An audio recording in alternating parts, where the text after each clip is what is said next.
여러분 안녕하십니까? 사주 이야기 27번째 원진살에 대해서 공부를 한번 해보겠습니다. 구독 부탁드리고요. 원진살은 무엇일까? 원진,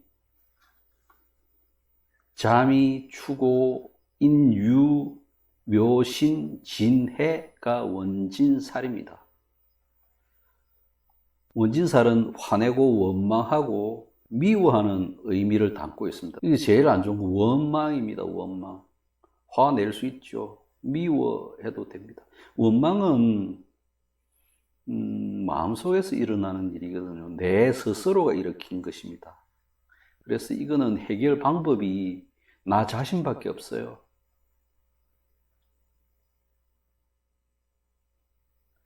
원진살은 그럼 어떻게 형성이 되어 있을까? 이렇게 한번 살펴보겠습니다. 띠에 대입하여 풀이해 놓은 게 있습니다. 사주의 원리를 띠에 붙여서 설명을 했다는 것은 그만큼 논리 자체가 빈약하다는 얘기입니다. 원진살이 그렇습니다. 그러니까 경험상으로 비추어 볼 때 이런 성향이 나타나더라. 이런 것으로 만들어진 듯해 보이는 살성입니다. 자미 원진이 있습니다. 자미는 지와 양의 원망입니다. 지의 불만은 양이 뿔로 막 벽을 들이받는데 불만이 있고요. 또 양은 떠드는 지소리에 원망이 생기고 화가 나는 것입니다. 거기서 발생했다고 해서 자미 원진이라고 보고요. 추고 원진은 소와 말 사이에서 생기는 원진인데, 소 입장에서는 하루 내 자기는 일을 하고 노동을 했는데 말은 풀만 먹고 하루 내 자빠져 논단 말이죠. 거기에 대한 불만이 있고요. 말도 말 나름의 고민이 있습니다. 자기만 한 사람을 싣고 달리고 멀리 뛰고 싣고 뛰려면 엄청 힘들단 말이죠. 그러니까 서로의 입장을 이해하지 못하는 데서 생기는 그런 원진이 주거 원진입니다. 주로 부부 갈등에서 많이 발생합니다. 인유 원진살은요, 호랑이하고 닭 사이에 일어나는 원망입니다. 호랑이는 금수의 왕이라고 자기가 생각해서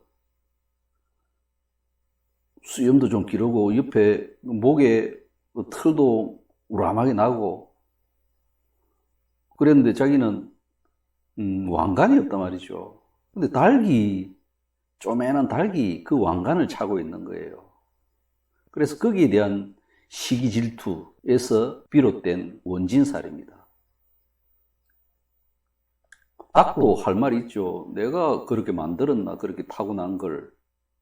이렇게 대응을 하면 시기 질투 원망이 생기겠죠. 거기서 나타난 원진살이다 생각하시면 되고, 묘신 원진이 있습니다. 토끼하고 원숭이 사이에 생기는 원진. 토끼는 원숭이가 오기 전에는 자기가 온 사랑을 독차지했어요. 귀엽다고, 가만히 있어도 풀만 먹어도 귀엽다고 하고 이랬는데, 원숭이 와가지고 나무를 날아다니고 재주를 부리고 하니까 원숭이한테 사랑을 다 빼앗겼어요. 거기에 대한 원망이 생긴 겁니다. 그래서 이제 관심 종자라고 합니까? 관심을 받기를 바라는 그런 원망입니다. 그 다음에 진해 원망은요, 용과 돼지 사이에 발생하는 그런 원진입니다. 용은 단 하나의 결점이 코가 못생겼어요. 코가 돼지 코거든요. 그래서 자기 제일 못생긴 돼지가 가지고 있는 코 때문에, 용모에 대한 시기 질투 때문에 진해 원진이 생긴 겁니다. 사술 원진은 뱀하고 개 사이에서 일어나는 원진살입니다. 이 옛날 시골집에는, 특히 조갓집에 비 오는 날이 되면요, 집에 뱀이 기어다녔습니다. 마당으로. 심지어는 밖에 있는 화장실에도 뱀이 다녔어요.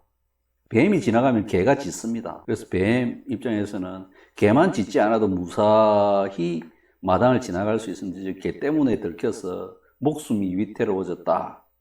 그런 데서 생기는 원진살입니다. 어찌 보면 억지로 끼 맞춘 듯한 또는 이해하기 쉽도록 설명하기 위한 그런 일면의 해설이라고 봐집니다. 또 다른 해설을 한번 살펴보겠습니다. 충과 합 사이에 애매한 존재가 원진살이랍니다. 차라리 깨버리든지 안 그러면 사랑으로 합을 하든지 이래야 되는데 이것도 아니고 저것도 아니고 애매한 데서 생기는 원진살입니다. 내가 배가 고픈데 고구마를 하나 얻어먹었단 말이죠. 근데 배가 다 안 차요. 그러면 하나 더 줬으면 좋겠는데 또 안 주는 데 대한 원망, 이런 거예요. 애매한 포지션이 생기는 거. 충도 아니고 합도 아닌 애매한 존재에 생기는 살성이 원진살입니다. 한번 살펴보면 이렇게 지지 12지지가 있습니다. 자축, 인묘, 진사, 오미, 신유, 수태 이렇게 있는데요. 여기서 보면은 자의 입장에서 포인트를 한번 꺼내 보겠습니다. 포인트 검은색으로 할까요? 색깔은 검은색으로 합시다. 자의 충은 뭐예요? 자의 충은 오입니다. 오와 충을 합니다.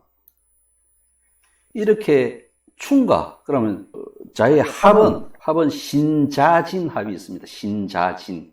그러니까 신과 합을 하고 있는 거예요. 자합. 이거는 합이고 자신은 삼합입니다. 신자진 합. 이거는 충이에요. 그러니까 충과 합 사이에 있는 존재, 자미가 원진인 것입니다. 이해하실 수 있겠습니까? 유를 한번 볼까요? 그럼 유의 입장에서는 유는 뭐하고 충합니까?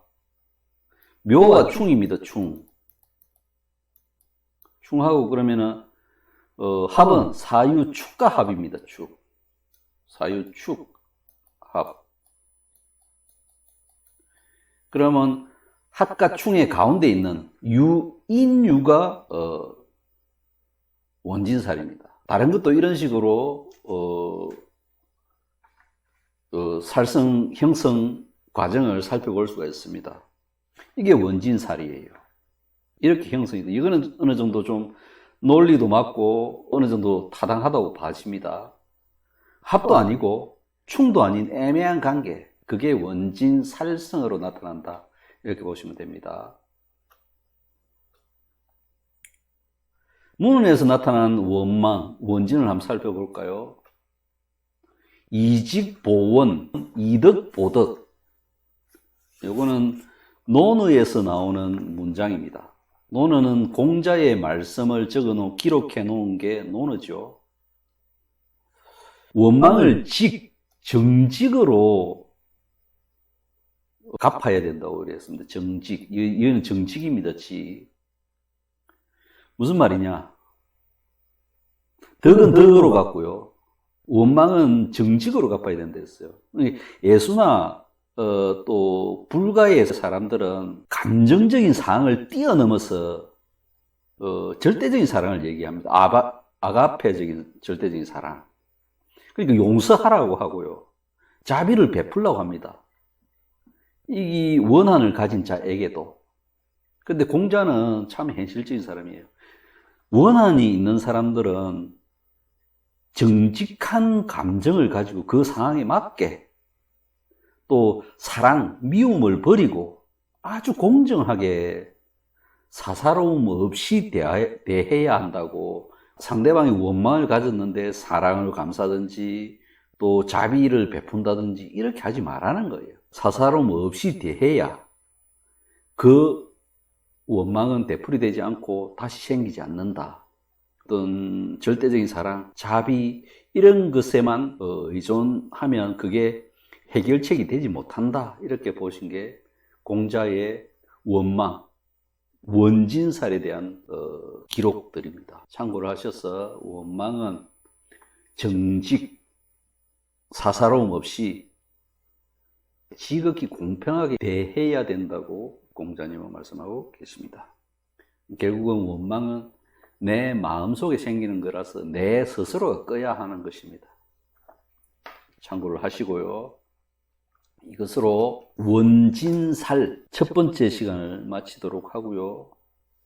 좋은 하루 되시고 구독도 부탁드리고요. 감사도 같이 드립니다. 감사합니다.